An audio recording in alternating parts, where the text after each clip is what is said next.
If you've got your sights set on Boise for the summer of 2025, you really need to check out Star Idaho. In today's video, I had the privilege of sitting down with the mayor of Star, and we had a great discussion about what it's like living in Star, what sets Star apart from the rest of the Treasure Valley, and what makes it such a great place to live. Anyways, so tell us a little bit about yourself. Well, I'm Trevor Chadwick. I'm the mayor of Star. Graduated Boise High School back in '89. So you make me very No, that's old. not that old. That's not that That's old. not that old. You make me very old, man. I remember the times when we're talking about growth and this whole area. I used to hunt where the Boise Town Square Mall Wow. sits today. There's a little bit of history there. Wow. Yeah. That's pretty crazy. I mean, I don't consider myself wouldn't even- old, but I go to people's houses, and new houses in Nampa, they're like 5 years old, and I was like, you know, there used to be a goose pit right where your house Goose is sitting Pit right was there. right there. So Yeah. what's your favorite thing about Star? So Star is a small town. You know, the people in it are pretty awesome. I've been here in Star. I met my wife here in 1993, and we built our first house here in '99. So we've seen a lot going on, and I think the people are pretty awesome, and the opportunity in Star is pretty incredible. Yeah. What was the population then? About 300 or 400 people. It's And- pretty crazy. So Star did not become a city until December 10th, 1997. 97. Okay. Yeah, so, but there's a history about that. I'm not sure if you're aware of the history of Star, but Star was a city in the early 1900s, from 1904 to 1929. Okay. And then they unincorporated when they were fighting about who's going to pay for the state highway with the state here. And Interesting. so from that time frame until 97, it was just a community in the county. And then the citizens at that time decided to incorporate as a city. And when you become a city, things change. Yeah. Right. Growth happens. You build comprehensive plan maps. Just like this is the map that tells you right here how your city is going to grow. Yeah. And that's what's happened since that time frame. Absolutely. So, I mean, all throughout the past, Star's been a bedroom community. There's really nothing. You had the Mark here forever, and then that was it. So you pretty much just lived in Star, and then you go anywhere else to do your shopping, work, anything like that. But over the last several years, we've got the Albertsons. We just had the McDonald's open up last year or the A few year years before. ago. So what in the way of, is there more businesses coming to the area as far as work? Star, yeah. So businesses take population in order to survive, right? Yeah. And so we have hit that threshold where the demographics fit a lot of different businesses' profiles and what they need. I mean, we've had pretty incredible. I mean, as you come into town by Highway 16 and 44, you have Greylock, which is a manufacturer, right? It's a state-of-the-art manufacturing facility. Yeah. 100,000 square foot. That's pretty phenomenal for a town our size to score something like that, right? But we do have a lot of different businesses that are coming in. We have folks that are Prime American Steakhouse for one. Okay. The Anderson Reserve out in Emmett. Yeah. They're going to be building a facility here, a separate steakhouse here. That's a small mom and pop shop, right? That started in Sweet. That's bringing their product here in Star. And we have some like Dave Evans Construction is going to be building about 49,000 square foot of retail space that allows others to be able to open up their businesses in there, right? I mean, it takes all these different components in order to make your business cycle work, I guess, right? And be strong. You know, it provides jobs for even kids. You know, my kids, I have 3 kids that grew up here in Star, born and raised and all that, right? And whenever they had to get a job, it was outside of Star, and as a parent, you know, when they're driving 7-8 miles any direction, that kind of sucks sometimes, right? Yeah. But now you have opportunity and options here, hopefully, for that and for others that want to have jobs. Yeah. So with Eagle to the east of us is pretty much running out of space for growth. Not really. They're going north. North. Yeah. How much farther north can they even go, though? Well, Eagle has the Avamore and the Valnova projects there that go all the way into Jim County. I mean, in reality, county lines don't mean anything for cities in Idaho. You can go across county lines. City of Star goes all the way to Kingsbury, and so we're a dual county city. Eagle, when they annexed in Avamore, they became a multi-county, 3-county city. Right. Boise County, Jim County, and Ada County. There's only a couple other cities in the state of Idaho that are dual county. So you can go as far as your infrastructure will allow you to go, basically. How much do you think the Highway 16 project is going to affect Star? Highway 16 is a big game changer for Eagle, Star, and Emmett. Right? Emmett's going to be is going to see a huge population boom. in my opinion, once Highway 16 punches through, because it gives you a quick, easy access to the interstate to get all around the valley, right, and the travel to different places. Yeah. A lot of families have been moving to Star over the last several years. Why do you think that there is such an appeal here in Star versus the rest of the Boise area? Star, we're very proud of the fact that we pride ourselves on being a family-friendly community. And when I say that, it's several things, right? Number one is safety. The biggest thing you hear about from people that move here is they can't believe how safe it is in our community, that their kids can walk down the street, ride their bikes down the street, because places where they came from, they couldn't do it. And for those of us that are from here, you just can't fathom that. Yeah. Because it's always been that way. We focus on our police, right? We have the lowest crime rate here, only about 12 crimes per 1,000, which is very low. We find unique ways to fund our police to make sure our police is growing and staying up with the growth. It's a proactive policing model, right? And so our whole goal here is to attack any sort of crime before it even really gets going or starts. Right. And that provides for a safe community. And then we also are very big on our outdoor venues and activities and things like that. We have several things that we do. For one, our park system, I think, is probably the best in the valley, right? It is. We just finished up with our Pavilion Park, which is a huge family gathering place with pickleball, splash pad, a fully ADA playground over there. Meaning, when I say that is kids of all abilities, regardless if you're in a wheelchair or not, are able to use this playground over there. And I had some parents with some folks with their kids that are wheelchair bound help me design this playground. Which was awesome. And they said they couldn't believe that I would do that. I'm like, well, they called me out. I mean, this is the thing that we do here, right? I mean, if someone says you could do better, then okay, well, tell me. Tell me how I can do better. Because when we built this other playground, we thought it was fully ADA. And they said no. They explained it to me and said, okay, well, we're going to build this playground. Show me how to build it. And we built it, right? So it's become a destination place for families from all over the valley that have kids with those different disabilities to be able to come and play.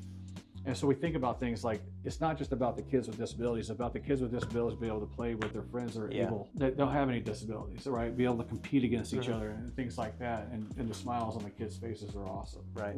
I've noticed that when I come here in the summer, especially Freedom Park, that huge pond, there's families coming from all over the valley. You know, I was seeing Ada County plates, Canyon County plates from all over at that park. I just thought that was really neat. There's so many people coming. Freedom Park is a destination place, and we just finished it. We have Dockzilla that we put out there. We have a diving platform. I mean, I had problems with kids jumping off of the shade structure in the middle, and I went out there and talked to them. I said, guys, you can't do this. Someone's going to get hurt. Someone's going to get killed by jumping off that and trying to dive over the dock into the water. And I said, if I built you a diving platform, will you stay off of that thing? Yeah. so we built a diving platform, and that thing is used right? And these kids are 10 feet in the air, can actually jump into the water without hurting themselves. Right? So when I was talking with Mayor Kling, she was saying that in Nampa they're doing a new deal where any new development that they're allowing, it has to have, I don't remember what the number is, 10% or 15% green space. Is there anything that you guys are doing? We started that trend, believe it or not, here. So about 5 years ago, we updated our codes and our plans that require 15% open space. 10% of it has to be usable, meaning that it's got to be, a lot of times you get people will do swells and stuff like that, or that's not usable, but we require at least 10% to be usable. Our old code only required 5%. Right? And so that means if you think about a 100-acre parcel, 15 acres has to be open, and 10 acres of that has to be usable by the citizens of that community, which is great. We also have a pretty robust landscaping requirement with trees and all that kind of stuff, because you want to have a nice shaded neighborhoods and things like that. So we're very pro open space. You'll see that back in when most cities are upzoning, meaning that they're adding more density, we downzoned. Because with the growth that we're seeing, it's just not sustainable to have that kind of density here. And so we knocked out 40% of the available density in our community. So we went from 5 units to an acre down to 3 units to an acre for most of Star, until you get into the foothills where it's one unit to an acre or 1 unit to 5 acres up there. So it's a different philosophy that most cities go the opposite direction. I'm like, well, no, it's just not going to work. It's not sustainable that way. One thing I've noticed when I'm driving around with clients who are looking to live in Star, they're shocked by how many American flags are in people's yards. They're like, is there something going on? City of Star is a very patriotic city. Back when, believe it or not, when the BLM riots and stuff were taken off, we took a stand, myself and the city council. At that time, we had one of the thin blue line, a big 4x8 flag on the corner of State Street and Star Road. And we all took a picture there, basically saying that we support our police, we support our Constitution, we support your right to bear arms, right? You know, and all that, and that went like wildfire. And so we have a lot of retired and even current police, firefighters, and military personnel that live here.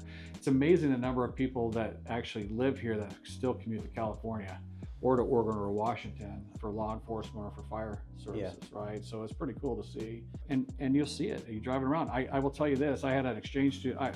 We do exchange students quite a bit. Okay. But I had a young man named Matty from Germany, and I asked him. I said, "What's the one thing that you notice here?" He goes, "You have a lot of flags."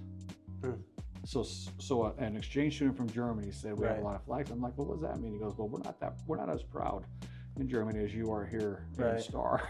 Right? I'm like, well, that's a good thing to see, right? I mean, people are very patriotic. Our 4th of July hometown celebrations is probably one of the best things around. Have you been to it? Yeah, I was there. I was here last year, and you guys had the jets flying around. I don't know if you sanctioned that or if it was just by chance. No, we did. Okay. Yeah, no, we got the jets to come in, and that was pretty slick. So that took a little bit of time to get that to work out. But it's really cool to see how patriotic we are. We also do, I do a Java Brigade. Those that are in the military or I'm a former military guy too, that are former military. Once a month we meet down at the River House on our Freedom Park. And it's just a meeting that we just get together and talk, and we bring in different folks that can help them out.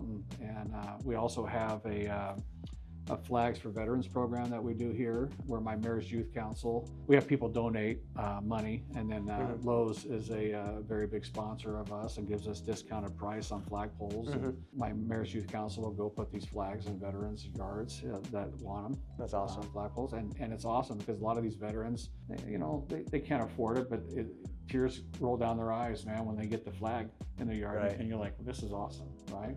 So that's kind of the cool stuff that we have going on there on the veteran side. I want to go back to the family thing now real quick, because on the family side, if you look at our parks and recreation programming in itself, we got several thousand kids that participate in all different aspects of our parks and recreation programming. We do summer camps, very interactive summer camps for families, so these kids are baking. I mean, they're baking from 5 years old up to 17. No kidding. It's crazy. So we, right between our police station and our fire station, we took the 3,500 square feet and we made a little rec center in there. And Annie did a good job on getting us a $85,000 grant that built out a commercial kitchen in there for us to allow us to do all these different bake camps. That's cool. For me as mayor, there's, with all this mass growth that you're seeing, all these kids that are displaced from all over where they don't have they've lost their peer groups. And you start seeing suicides going up, and that really concerned me a little bit. And so we put together a program called the HALO program here. It was called Hometown Angels Lifting Others, right? And we meet once a month, and we get kids together, and we get kids to come in and be part of this group, and they get to interact. And I'm there every time, we'll do a contest or do something.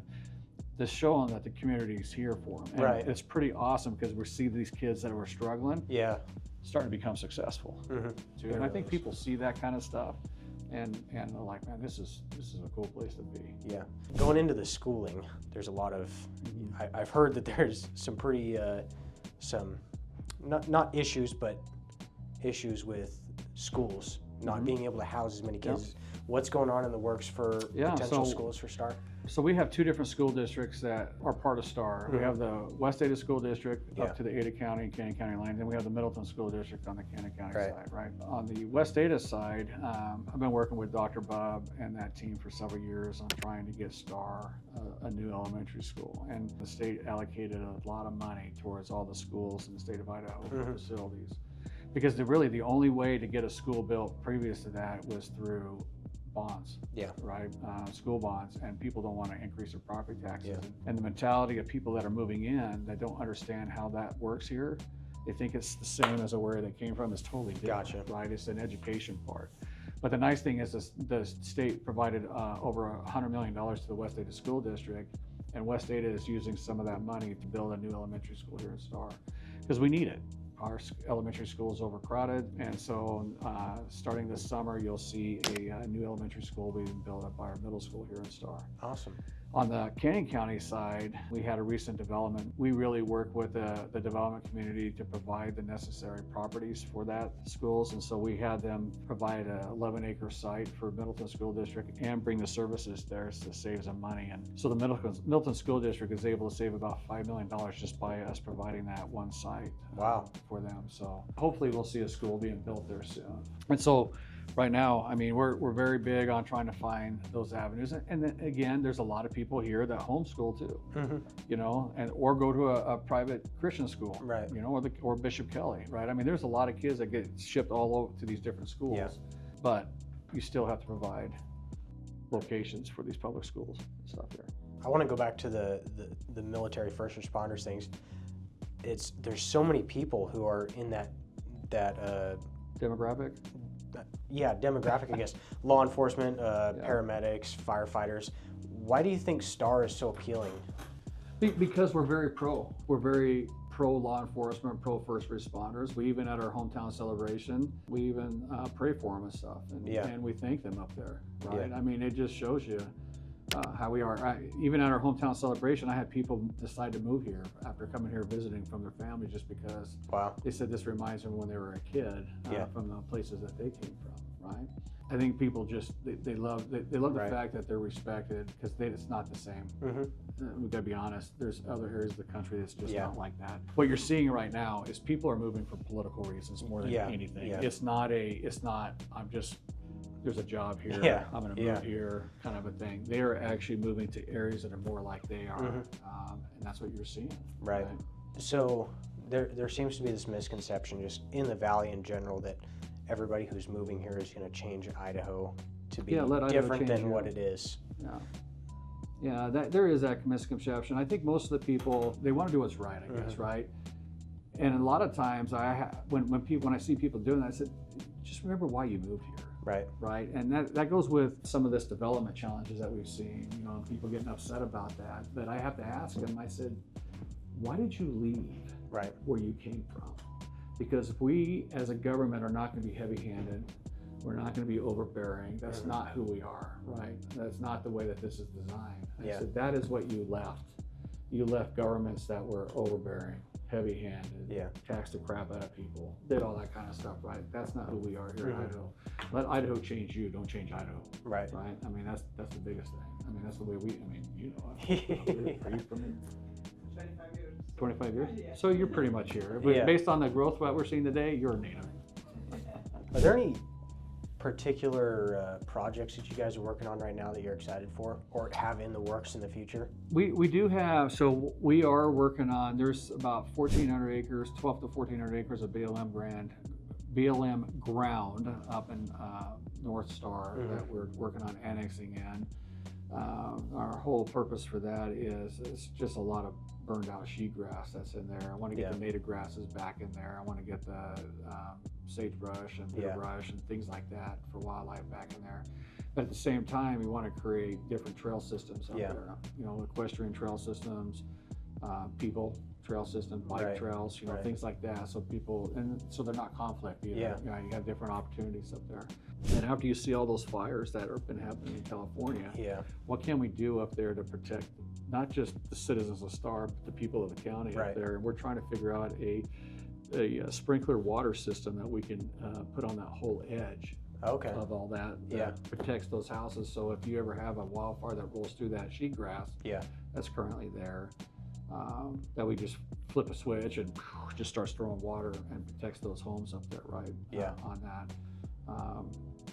So that's a big one that I'm really looking forward to. And we got several other parks coming in. I mean, we have Boot Hill Park. We need more, obviously, with our very robust sports programming with kids. We needed more grass, so we got 10 acres of grass that we're putting in right now. up at Boo Hill. And then we have another park that's going to be going up in the Roselands neighborhood right there in the front. Okay. It's 7 acres of school district land that they probably never use. So we're working on the process of trying to purchase that from the school district, but we got a 49-year lease on that thing for $1 a year to build a park. That's pretty good. That's pretty good. Pretty cheap. That's a robust plan for all that BLM stuff. I think it's very important for us to preserve that stuff, and it's all of our land, right? It's federal land. Right. Then let's make it so it's actually worth something and not just a poop hole with a bunch of sheet grass, and you have to pick it all out of your socks. Pick it out of your as socks. soon as you walk through it. You can't even run your dogs through there or anything because your dogs get them in their pads and stuff like that, right? So and then we have this. So I don't know if you've ever seen. So this down here, south of the Boise River here in Star, that's the south of the river plan. I don't know if you ever looked at that, but we put a master plan together. We hope that we hope that the main family, the Phillips family, stays forever and branches that down there. Yeah. But it's growing around them. Right? Okay. And so part of that plan is coming to fruition. But the Phillips, I'm hoping that they can stay, but they have the right to sell if they ever choose to sell. And so we wanted to have a master plan that looks like where that will be our downtown core at some point if they ever sell. Right, where we have like the San Antonio Riverwalk kind of environment, where we have canalways, outdoor eating places, commercial, residential places that you could paddleboard through the canals or whatever, right, with pathways and stuff like that. So that's really slick, actually. Yeah, I saw the hearing notice sign as we're driving in. I've noticed it for. That's just a small piece of that is owned by somebody else that's in the county. So it's not even in the city; it's in the county. It's a county public hearing notice, and it's for them to put their little contractor yard there. Oh, okay. And a little 5-acre parcel. That's really slick. So since we were touching on the BLM stuff and public ground, you had a instance when you were out buying in your Jeep. You found somebody who. Yeah, we found a young man that my wife and we Jeep all the time. I do this all the time, right? And we were up in the hills for our anniversary and came across a young man that got his car stuck off-road. I don't know how he got back there, because when he was driving back, he broke through the ice and into the creek. Oh, wow. Right there. Yeah, you can't really see that on those pictures that you may have saw. No. But when we made that, the whole thing went crazy viral, which blew me away. But my whole point was to say, be smart and be prepared and let people know where you're going. Right. Idaho's very unforgiving. And he was there for over 24 hours stuck in a car with small tires. Right. And so my wife saw him first, and I looked, I'm like, what in the world? Yeah. I went and asked if he was all right, and he was trying to lift the back of his car with a log. And so I went in there and helped him get out. It took us about 4 hours to get out there. We got him out of there, and he hadn't eaten in a day. Wow. He said he had food. He had a little bag of chips. Give me a break. You can't eat. You don't survive off of chips. He burned that in an hour trying to get that car out. So we gave him. My wife makes these chicken wraps, and so we gave him a couple of our chicken wraps and gave him a bunch of drinks and stuff like that. Right. He scarfed those down. He was so hungry up there. But it could have been bad, because that's not a spot that people go through. And we had a weather event that night that dumped another 12 inches of snow up there. So who knows how long it would have been. You had an interview with KTVB. Yeah. You said that was just the Idaho way. It's the Idaho way. Getting out. What do you mean by that? So the Idaho way is basically you're friendly, kind. You help people when in need. You wave to people, and you just be kind to everybody. I mean, too much in our world today is there's too much negativity going on. Right. And, and it's unfortunate that it's so politically driven and dividing right now that we don't need to be that way. You can still be kind to your neighbors, and that's what I'm saying. And that is if you see somebody that needs help them out. Yeah. Right. That's the Idaho way. We've always done that, and it's actually, you never know, you can make a difference in somebody's life, just by helping them out, and get them on the right track. So we'll finish this off with an easy question. Okay. If somebody is considering moving to Star, do you have any advice for them? Just come in and be open to what's going on, and just be part of the community, right? Get to know your neighbors. That's the one thing I do notice a lot right now. Right. And it was I saw a post about this the other day, is when you move into a neighborhood, go talk to your neighbors. Yeah. Right? Get to know them. That's part of the Idaho way too, is you get to know your neighbors. So just go out there, get to know your neighbors, explore Yeah. Idaho. There's so much that Idaho has to offer. A lot of cool things that you probably don't even realize that's out there. I mean, even from the desert side to the mountains, to ski resorts, to craters of the moon, for instance. People don't realize about craters of the moon. I mean, so many different things that you can go visit and see in Idaho, old ghost towns, right? And I always tell people, when you go to these smaller towns, spend money, man. Go buy something at their restaurant or someone there, help them out, because that's their livelihood, right? Yeah. And that way they're there Right. when you come back through again or whatnot, right? You Yeah. know, so just biggest thing, be kind, go explore, Absolutely. get to know your neighbors, and enjoy yourself here, because you're going to have a good time. If you're not used to 4 seasons, we don't just have 4, we have about 16. Yeah, right? in one day. In one day, right? It could be, people are like, are you kidding me? It's sunny out and it's snowing. Yeah, that happens occasionally here, right? Yeah, it's a different aspect here in Idaho sometimes, but understand that water it's a precious resource in Idaho. Yeah. That irrigation comes from surface water here in Idaho, from our dams, and most of our municipal water comes from wells underground. Okay. Right? It's a little different than where they come from, where they see people watering their yards and they freak out about that because of water conservation. It's a little different, right? So, I mean, we still want to conserve water, but it's a little different animal. Do you have any plans for high schools? Because it's still Eagle High School. Right? Yeah, so it's a Waihi High School for everybody that's south of Beacon Light, and then Eagle High School for those that are north of Beacon Light, and then Highway 16 is kind of the cutoff there. Okay. Right. That's where our kids go. So up where the elementary school is going, where the middle school is, that's an entire school complex. Okay. They have plans to build a high school there in the future and a technical school there. But a high school takes $100 million to build. So it's going to be quite a few years, I think, before the high school gets built up there, in my opinion. I mean, they're going to have to do it at some point. Yeah. Waihi is filling fast. Eagle is full. Rocky Mountain is full right over there. So there's not a whole lot of opportunity to move kids around here. Now, kids on the Canyon County side of Canada Road go to Middleton High School. And Middleton High School is getting full also. So that's another dynamic on that side that has to be addressed somehow. So. And then one more question. Of course, everybody's concerned about farmland being developed. Is there any concern on? No, farmland, let's remember, this wasn't always farmland. It was created in the farmland, right?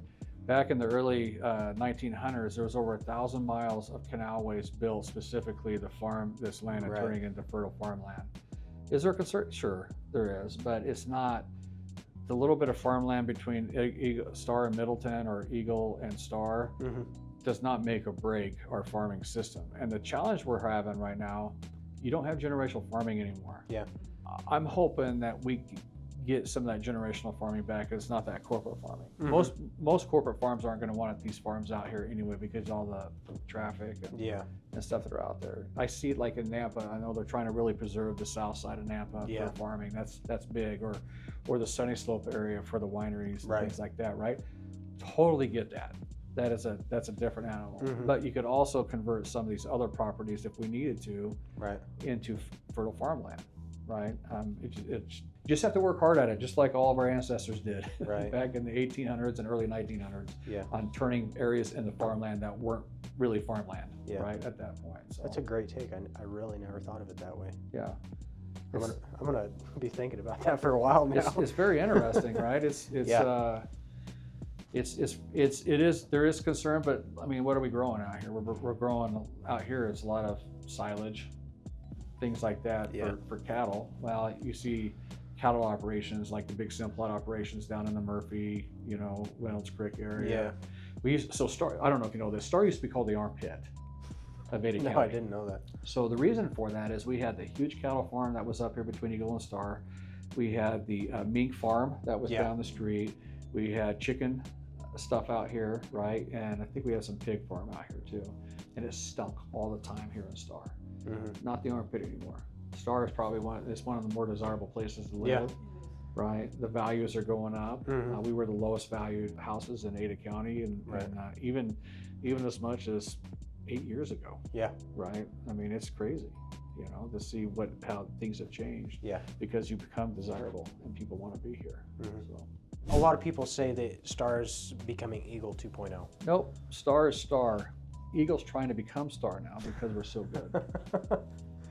It's that competition between the cities. Right. Right. Yeah. No, we're our own unique animal here and identity here in Star, I think. Right. A little different. Right. Quite a bit different, actually. So this is another thing, I guess, too. I'm in the Star Facebook groups. There's the community chatter, or Star Spirit, I think is one of them.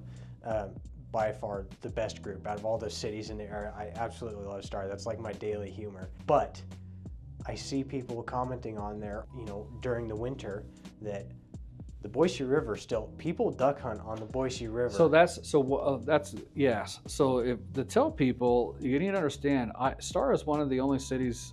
There's 2 cities in Idaho that you're allowed to shoot within city limits, and Star is one of them. Okay.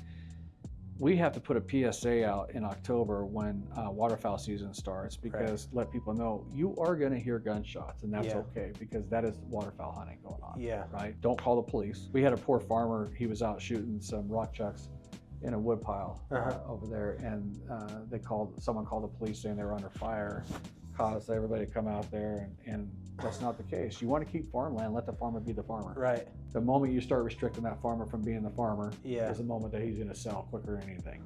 Simple as that, right? And now that you know what that land is now? Albertsons. No kidding.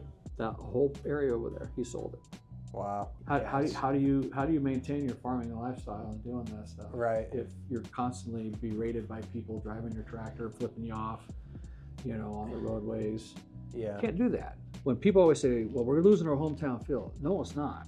The size of the city doesn't dictate the hometown feel. It's how you treat each other is what dictates that hometown feel, right? So as long as you're kind and stuff like that with folks, then it will be fine, right? And enjoy the community that you live in. Are you guys taking over that the water parade? I heard. Oh, heck no. That's an Eagle thing. We have our own thing. We got our hometown celebration. Yeah. I got called by so many people. I'm like, are you kidding me? Star is not going to do the water parade. We have an actual big water event that we do on the hometown celebration down at Hunters Creek Park with a firefighter set up. Yeah. And they put up these big tanks with water guns, and then we put up like 10 water slides.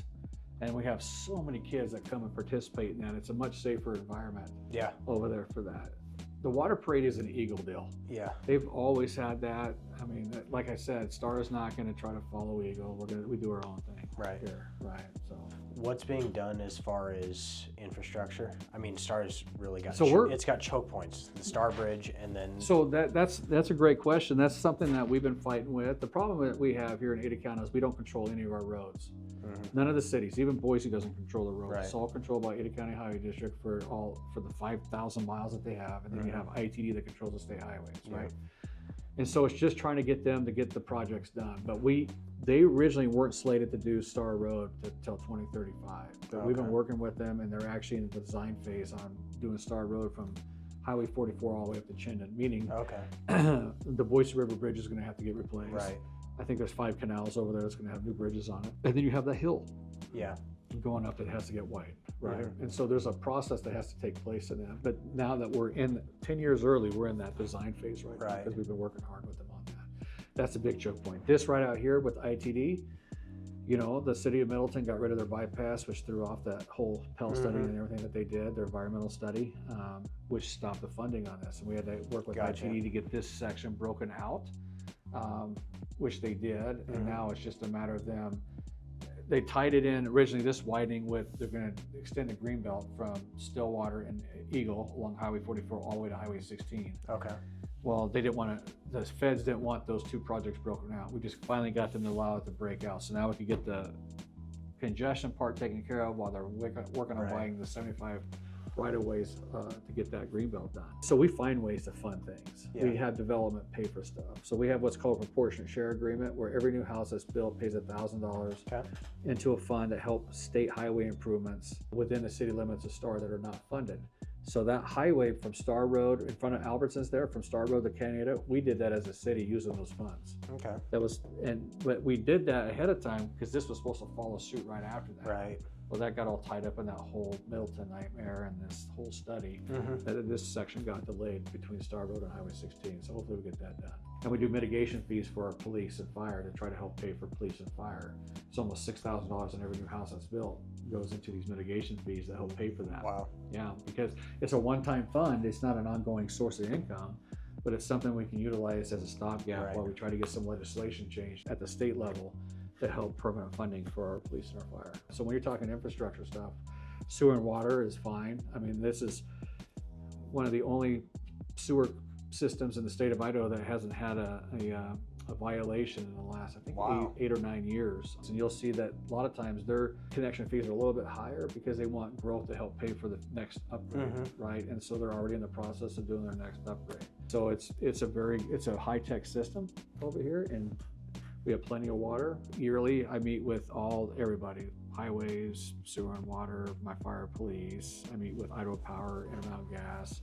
I meet with all these guys to make sure that we're looking okay, facilities-wise, and in schools, and everything is looking good. The one challenge we have is the roads, just trying to get the roads done. Right. All the other infrastructure's there. Now that we got a new elementary school coming in, I mean, we're filling those, checking those boxes, I guess, to improve our infrastructure needs. Right. Well, how much of traffic in Star is people going to Middleton? It's a lot, about 70%. No kidding. 70% of the traffic along Highway 44 originates out of Canyon County. So when people say, well, we got too much traffic, even if we were to stop growth here in Star, Right. it doesn't stop it over there. No. And they continue to grow, and that same traffic is still coming this way. Yeah. Right. So I mean, that's a challenge that you see. It's almost 70%. Do you think the 2026 or Chinden road widening is going to help that at all? Kind of It'll bring help. people. And then we've put in, you know what Compass is here? Yeah. So our community planning. So I was the chairman of Compass there last year, and there's two different projects that we're asking, and we got them on the books now. One is a new river crossing at Kingsbury. So that way, that'll pull a lot of traffic out of Star going up Kingsbury to hit 2026, because that's going to get all widened all the way through, right? Yeah.